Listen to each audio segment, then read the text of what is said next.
Pertempuran di tanah air, nyala api perlawanan Budi.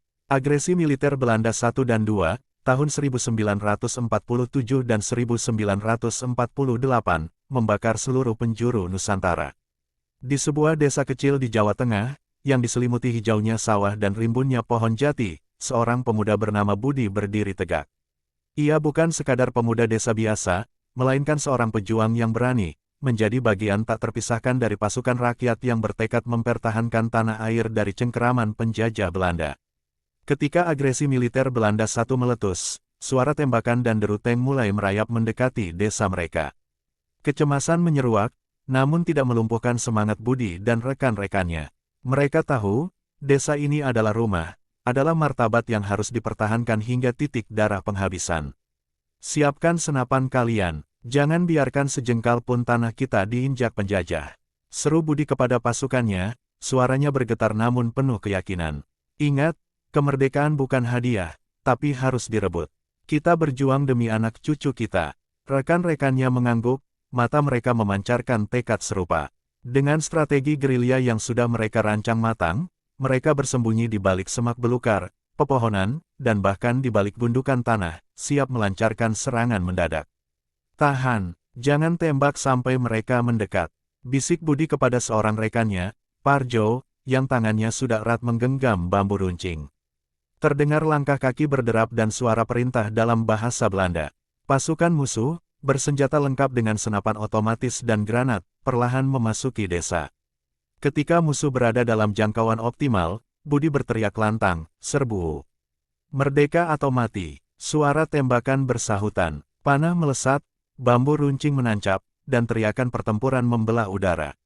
Pasukan Budi, meski kalah dalam persenjataan, unggul dalam penguasaan medan dan semangat juang. Mereka berhasil memukul mundur pasukan Belanda, membuat desa itu tetap berdiri tegak di bawah kibaran bendera merah putih. Namun, kemenangan itu hanyalah jeda sesaat. Setahun kemudian, agresi militer Belanda II dimulai, dengan skala dan intensitas yang jauh lebih besar. Desa mereka kembali menjadi sasaran.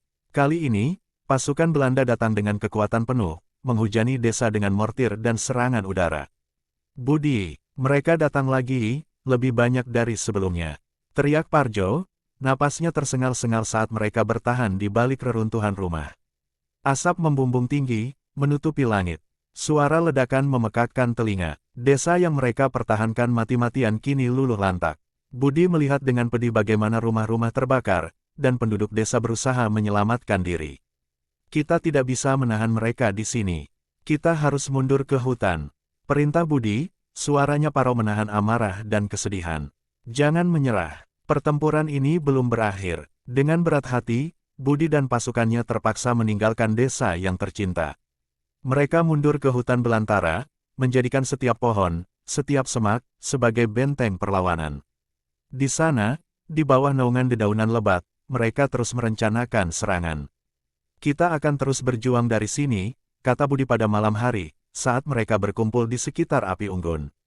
Meski desa kita diduduki, semangat kita tidak akan pernah padam.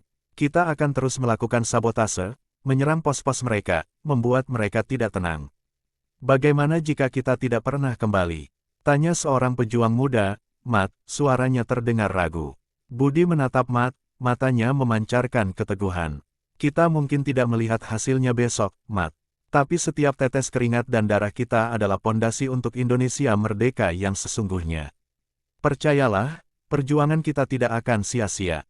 Kemerdekaan itu pasti datang. Kata-kata Budi menyulut kembali bara semangat dalam diri rekan-rekannya. Mereka terus bergerak, melakukan serangan mendadak terhadap konvoi pasokan Belanda, meledakkan jembatan, dan menghalau patroli musuh. Meskipun menghadapi kesulitan besar, kelaparan, dan ancaman penangkapan, Budi dan rekan-rekannya tidak pernah menyerah. Mereka percaya, perjuangan mereka adalah api abadi yang akan terus membakar hingga fajar kemerdekaan sejati menyingsing di tanah air.